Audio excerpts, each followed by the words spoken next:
Elias é um personagem da Bíblia que quase não sabemos nada antes do início de seu ministério. Em sua época, o povo de Israel havia se dividido em dois reinos. Judá era o reino do sul e Jerusalém sua capital. E Israel era o reino do norte, com capital em Samaria. Elias foi um profeta de Deus que viveu em Israel no tempo do rei Acabe. Deus usou Elias para fazer milagres e trazer julgamento sobre a nação de Israel, por estarem adorando o Deus Baal. Elias usava uma capa. A capa de Elias era representada pelo poder e autoridade. No trecho de 1 Reis, capítulo 19, versículo 16, nos mostra Deus dando uma determinação a Elias: ungirás Eliseu em teu lugar como profeta. Partiu, pois, Elias e achou Eliseu, filho de Safate, que estava lavrando 12 juntas de bois. Elias passou por ele e lançou sua capa sobre Eliseu, conforme nos diz 1 Reis, capítulo 19, versículo 19. Eliseu era um agricultor que estava lavrando a terra. Era uma fileira de 12 lavradores. Eliseu era o 12º lavrador. Não era o primeiro nem o segundo, ele era o último da fila. Um homem simples do campo e desconhecido para o mundo, mas para Deus um escolhido para ser revestido de poder. É assim que Deus escolhe aqueles que serão revestidos de poder. Deus não escolhe os melhores que ficam na fila da frente. E ele enviou Elias lá no fim da fila para ungir Eliseu como profeta do Senhor. Quando Elias lançou sua capa sobre Eliseu, estava ungindo este como profeta escolhido por Deus para ficar em seu lugar. Ao ser escolhido por Deus para ser revestido de poder, Eliseu deixa de ser lavrador da terra e passa a servir Elias. Eliseu tomou a junta de bois e os matou, e com os aparelhos dos bois cozeu as carnes e deu ao povo, e comeram. E então se levantou e seguiu Elias. Isto significa que ele renunciou à sua vida anterior.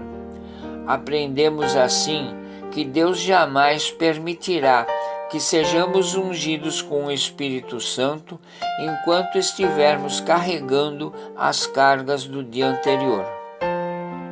Paulo escreveu esta atitude dizendo: esquecendo-me das coisas que atrás ficam e avançando para as que estão diante de mim, conforme nos fala em Filipenses capítulo 3, versículo 13.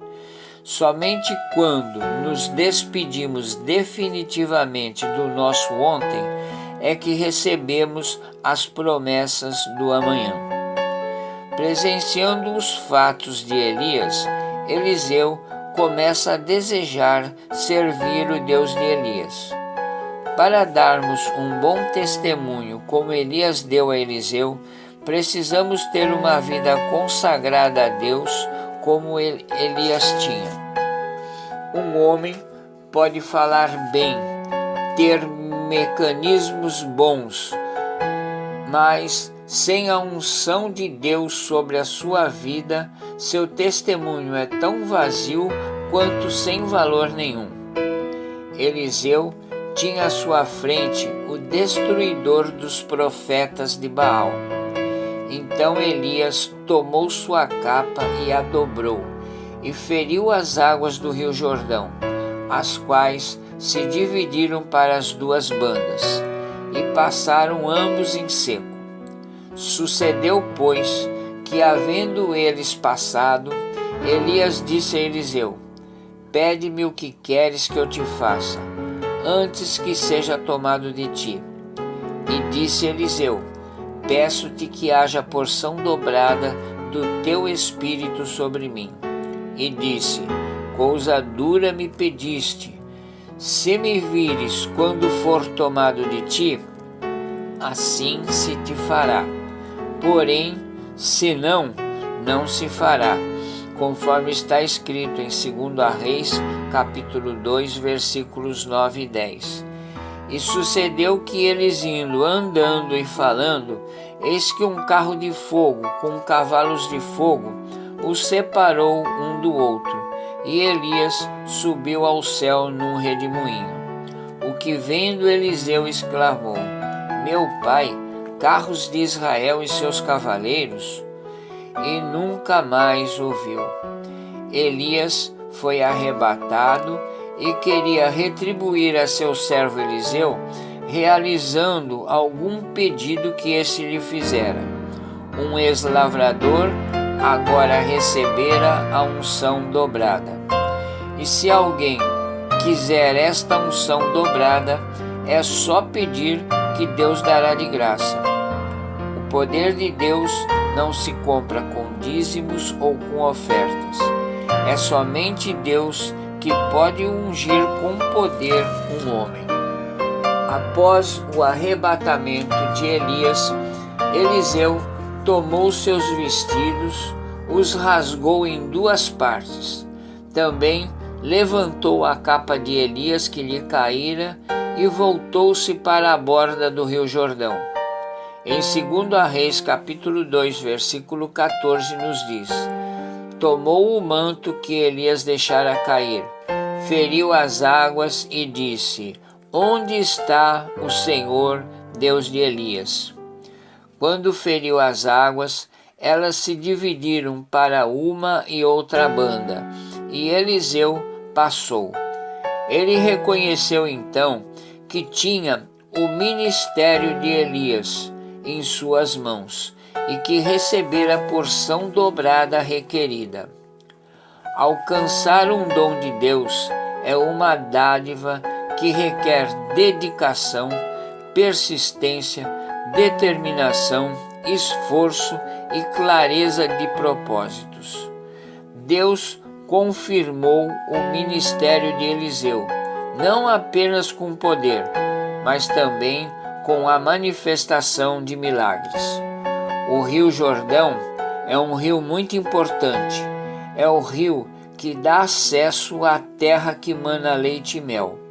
É o rio onde os que esperam o reino de Deus eram batizados, confessando os seus pecados. Em Mateus capítulo 3, versículo 6, nos diz: e eram batizados no rio Jordão, confessando os seus pecados. Era também um rio de águas barrentas. O barro representa a parte material do homem, sua velha natureza, ou seja, sua carne, onde nela não há bem nenhum. As águas barrentas são o símbolo do pecado. Os pedidos de Eliseu eram puros. Seu principal objetivo não era ser melhor do que Elias, mas realizar mais para o Senhor. A capa de Elias simbolizava o batismo com o Espírito Santo. Seu manto, por sua vez, era carregado de unção, talvez assim como foi no tempo de Jesus, em que as pessoas tocavam em suas vestes e eram curadas. A capa de Elias sobre Eliseu é o tipo do sangue de Jesus sobre a vida do servo que ele passa a desfrutar desde o seu chamado, ou seja, sua conversão. Estamos falando somente sobre a capa de poder, a capa dos milagres que foi instituída por Deus, dando poder ao homem, mas Satanás quer sempre se opor nos caminhos do Senhor. E ele impôs também uma capa sobre as criaturas de Deus. É a capa que representa destruição escravidão. Trata-se da capa de Bartimeu, um cego curado por Jesus na cidade de Jericó. A capa de Bartimeu era uma marca que identificava pessoas derrotadas, dignas de pena e de esmolas. Como é que Deus se sente ao ver suas criaturas com a marca da miséria? Esta é a capa de Satanás, a capa que era colocada sobre Bartimeu e é a mesma que hoje é colocada sobre viciados, religiosos corruptos, ladrões, assassinos. Mas depois que Bartimeu foi curado, ele seguiu a Cristo e deveria usar outra capa, a capa de poder e autoridade, a saber, a capa de